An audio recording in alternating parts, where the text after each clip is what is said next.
Rukeyser's Savage Coast. Radio is perhaps the quintessential communications medium of the modernist period, and as such is fundamentally tied to the technological reworking of how human beings interpret time in the 20th century. The famous pips of the BBC alerted listeners to every hour past starting in 1924, and here we're supposed to have, you can imagine, the beeps of the hour, the sound didn't come through. Titles of radio programs across Europe indicate just how time-oriented broadcasts were. For example, in France, La Demi-heure de Jazz, in Britain, the Children's Hour, or the daily Horlicks Tea Time Hour on the IBC, which title and others like it demonstrate how time itself came to be branded as well. But that's a side note. At the very least, radio listening might be said to create a heightened awareness of time and of its passing. As part of a larger project, I'm seeking to understand how radio behaves in the literature of the modernist period. In other words, how the written word captures and refracts the ubiquitous oral medium of radio. And most pertinent to our concerns here at this conference, and specifically this panel today, are two features of radio: how it marks time and how it relates to the body. I'll discuss those briefly, and then I wanted to look at one literary work as a case study for meeting the particular challenges of representation that tend to occur with the insertion of radio in a text.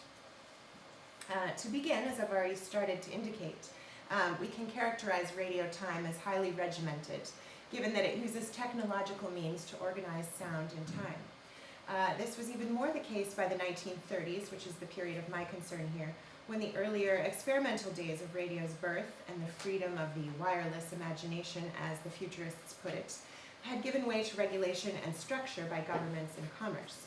As late as 1933, Marinetti and Masnata's futurist manifesto, La Radia, envisioned a medium whose power is one of dispersal and diffusion, making a universal and cosmic stage a pure organism of radio sensation, an art without time or space, without yesterday or tomorrow, the synthesis of infinite simultaneous actions. Certainly in the abstract, radio offers the potential for the open time-space that Marinetti and company envision. Sound itself crosses borders, is fluid and open, allowing for transmission and reception not entirely within the control of those producing it. Yet, by the 1930s, most of what could be heard on public radio channels was carved into clearly delimited time parcels. Even more pointedly, in contrast to the futurists' vision of radio art, when the overriding use of radio is for news or propaganda of a war, and I mention war here because war will be important for the text I'm considering, the particulars of time, this yesterday, today, and tomorrow, become even more pressing. Marjorie Perloff describes, quote, a pre-selected time frame, such as a standard 1-hour radio time slot, as a structure within which time-space are nowhere symmetrical but everywhere saturated. This hyper-awareness of time coexists with its potential for a kind of restructuring or erasure of time, especially with the use of pre-recorded sound. But as experienced in the 1930s, much of radio adhered to an ordered, saturated presentation of time. Similarly, radio raises questions about the asymmetrical relations of the speaking body and the listening body. Radio is a conversation between invisible interlocutors, the intimate human voice at a remove, an abstraction of sound. Gregory Whitehead formulates the contradictions and ironies of the radio body as speaking to everyone abstractly and no one in particular, ubiquitous but fading without a trace, forever crossing boundaries but with uncertain destination, capable of the most intimate communion and the most sudden destruction. Or, as Deborah Cohen, editor of Broadcasting Modernism, puts it, quote, despite its precise reproduction and breathtaking range, radio opened up a void. To scatter words abroad in space, either through auditory sign or lonely inscription, serves as a reminder of the absent other, as well as of the dissolving of the individual into massed ranks. The massed ranks here mentioned by Cohen evoke not just a mass popular culture, but also the formation of armies. And indeed, the radio body is itself more pointedly both absent and present during wartime, when distant governments or opposing factions can broadcast across enemy lines and frontiers, even while the physical effects of war on human bodies are everywhere present. The radio body then defines itself by its absence, by the ghostly reproduction of a voice that is not present. The disembodied radio voice speaks to everyone and to no one. This ghostliness has troubled writers who have found in the mass technological reproduction of sound a corresponding lack of connection. Just one example, in her diary of May 1946, Aeneas Nin worried about, quote, the dangerous time when mechanical voices, radios, telephones take the place of human intimacies, and the concept of being in touch with millions brings a greater and greater poverty in intimacy and human vision. And that sounds like something someone could write today about the internet, so we have some interesting parallels there too. Ever more distanced from the body and immersed in programmatic time structures, the radio seemed to control rather than expand the boundaries of sound and the voice of its human makers. With these features of radio in mind, I want to turn to a particular modernist work that isn't quite European nor quite properly of the period, and I'll explain what I mean by that in a moment. The novel Savage Coast was written in 1936 by an American, Muriel Rukeyser, about the Spanish Civil War. And a little bit of an apologia about why I'm talking about an American. Her subject matter is European in that it's about the outbreak of the Spanish Civil War. And here, as in the rest of her lifelong body of work, she's very concerned with transnational connections made through literature, across media such as radio, and among individuals despite forces that would divide them. The closely autobiographical novel, much of what's depicted in the novel actually happened to Rukeyser. It follows the experiences of a young writer named Helen, who is on assignment to cover the planned People's Olympiad, which was an alternative to the 1936 Berlin Olympics. Her train to Barcelona halts in a small town in the hills outside of the city due to the outbreak of war. Helen is on board the train with a microcosm of international society, including athletes who were due to compete in the Olympiad. Helen falls in love with one of the athletes, a German runner named Hans, and she eventually makes her way to the city on a truck, witnessing the early days of a politically organized, international, and revolutionary Barcelona. The novel is both realist and aesthetically ambitious, which may be why it took over 70 years to be published. It actually appeared for the first time this year, and I was able to help with the editing process. So I've been working on the text over the last year, and I found it very compelling simply as a novel, but fascinating, especially in terms of Rukeyser's use of media, especially radio.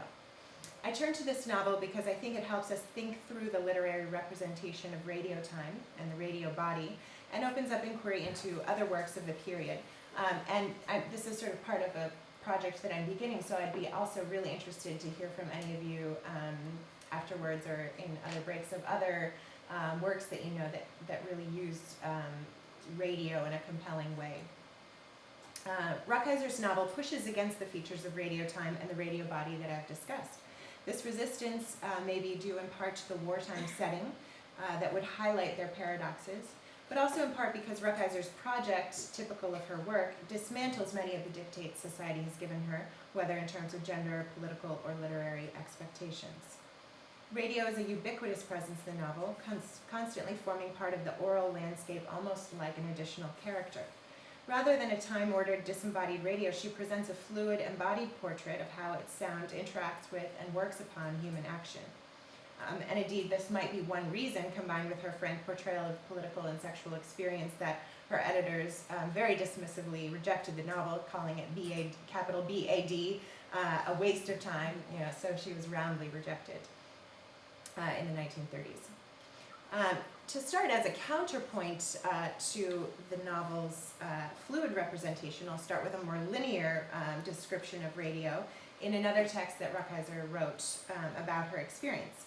In Esquire magazine, she published an essay called We Came for Games, a memoir of the People's Olympics. It closely follows the same events described in the novel, but in this account she's very specific about the time awareness created by changes of program over the air. She writes, "The radio goes on at half-hour intervals, Beethoven's Fifth, government bulletins, tangos, you're driving me crazy, sardanas, Catalan songs. As long as the radio goes, the government is in control. And now, over that booming, scratching sound, a tired voice, etc. And she goes on to describe some of the radio she hears. But in the novel, by contrast, all of the broadcast material that's mentioned here appears, but it's spread throughout the action, often prompting action. And we never once hear about sort of half-hour intervals or clock-related time framing. Instead, making, by my count, no less than 40 appearances throughout the story, radio shifts narrative time and the characters' movements in a kind of oral body time, a physical and kinetic way of experiencing the temporal.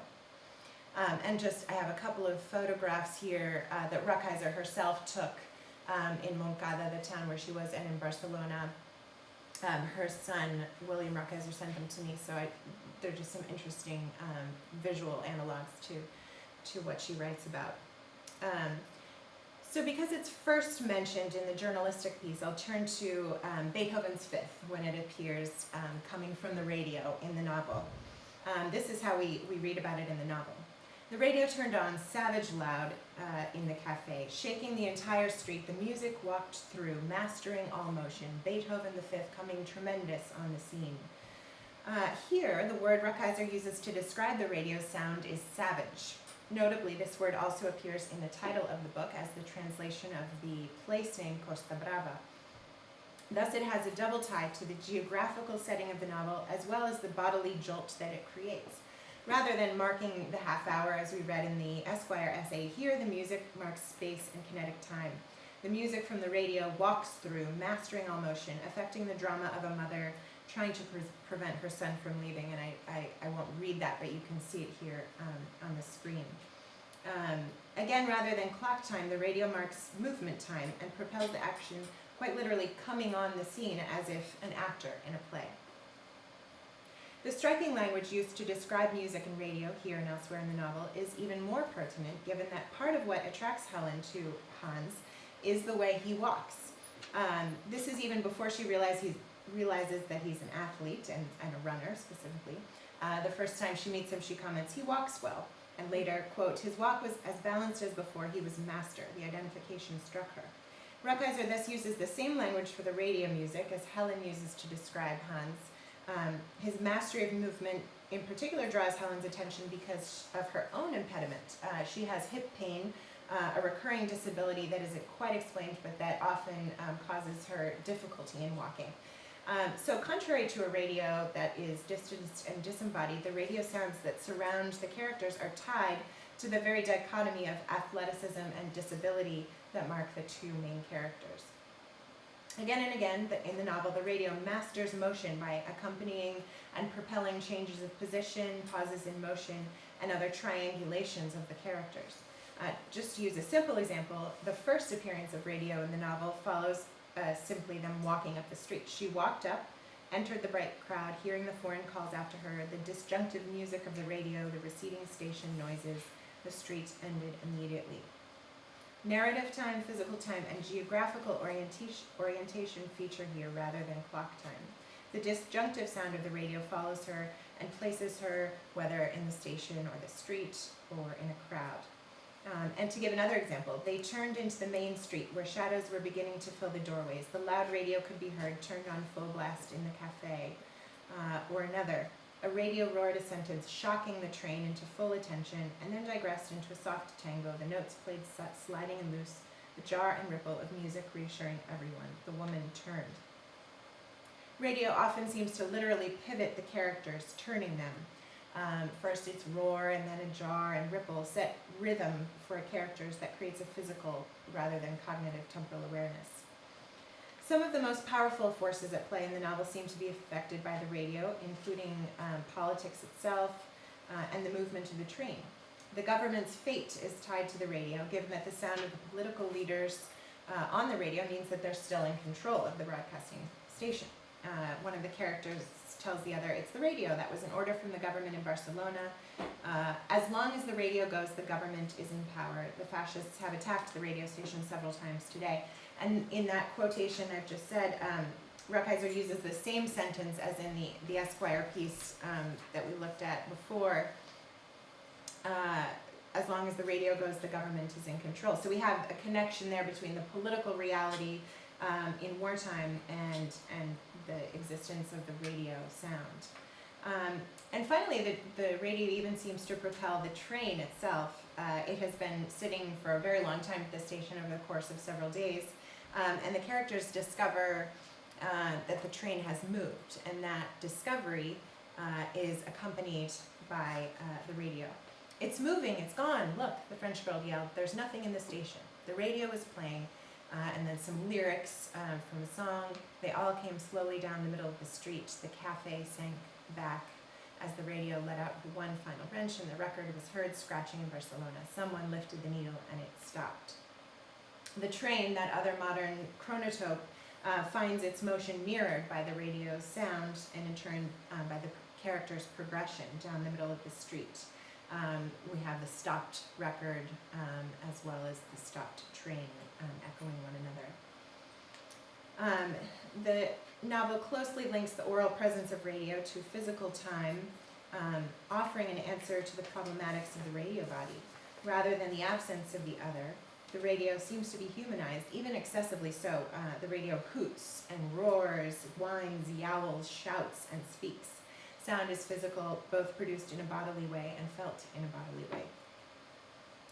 Nowhere in the novel is the intimate connection of the radio and the body and politics seen more clearly than in the scene where Helen and Hans make love in a train compartment, which seems a surprising choice for Rukeyser. Why on earth would the radio, of all things, keep interjecting its presence in what should be a very personal and intimate moment?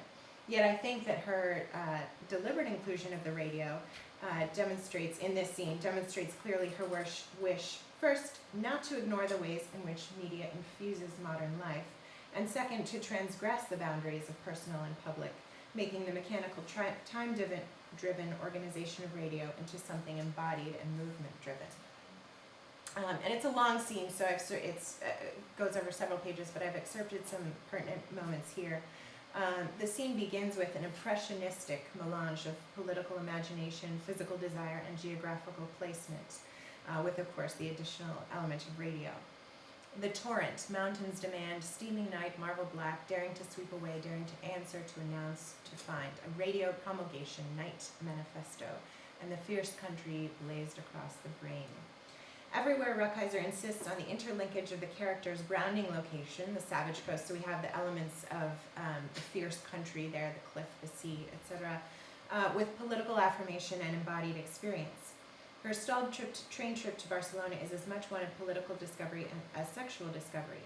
The radio, with its promulgation, a synonym for broadcast, but typically for Rukeyser, multivalent in meaning, becomes symbol and vehicle for the spreading of these. Movement and sound interrupt this more abstract meditation, first with a knock on the door from some travelers, and of course several times the radio. Quote, "The radio spoke one loud, tremendous sentence from the Workers' Cafe." The close association of the radio with the Workers' Cafe, a microcosm of socialist, anti-fascist identity, occurs often. So again, cementing the link of media and politics. And especially of note here, as the text continues, the radio literally orients Helen's body.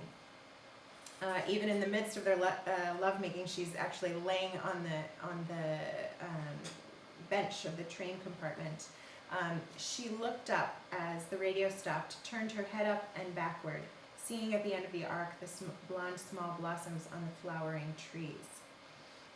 So she has a kind of upside down vision of trees. That's the radio is a catalyst for this moment when she looks up, and this reorientation taking place for her, where the blossoming trees become a visual echo of her new political awareness. And finally, a few lines later, Rukeyser again turns to the broader geopolitical events that bracket her particular experience. Her transnational vision joins Europe and America, connected by what she calls, quote, "an active sea marked with convulsive waves." They are joined by the airwaves as well, linking not just sounds, but human gestures and bodies, specifically the fists of anti-fascist solidarity. Quote, "The upraised fists, the broadcasting station shake in the air, complaining, bragging, threatening, raised from the surface like final signs of those who drown, and instead of the grasping, frantic gesture, raise their fists in the last assertion. Radio itself here is imagined as a shaking fist, literally vibrations felt in the body that make legible or sensible the invisible vibrations that send radio through the air. For Rukeyser, the abstracts of political awareness and national events must be experienced through the orienting realities of human movement and her own lived-in bodily experience. Her use of media, specifically radio in the novel, allows her to connect such dispersed realities and offers a kind of media-oriented narrative tissue. It is neither dismissive of temporality, like we might say of the futurists, nor blind to the abstractions of the distant radio body. Instead, Rukeyser's constant commitment to the oral landscape of radio and the connective physical movement it entails allow for an embodied vision that posits a different kind of relationship to time. Thank you.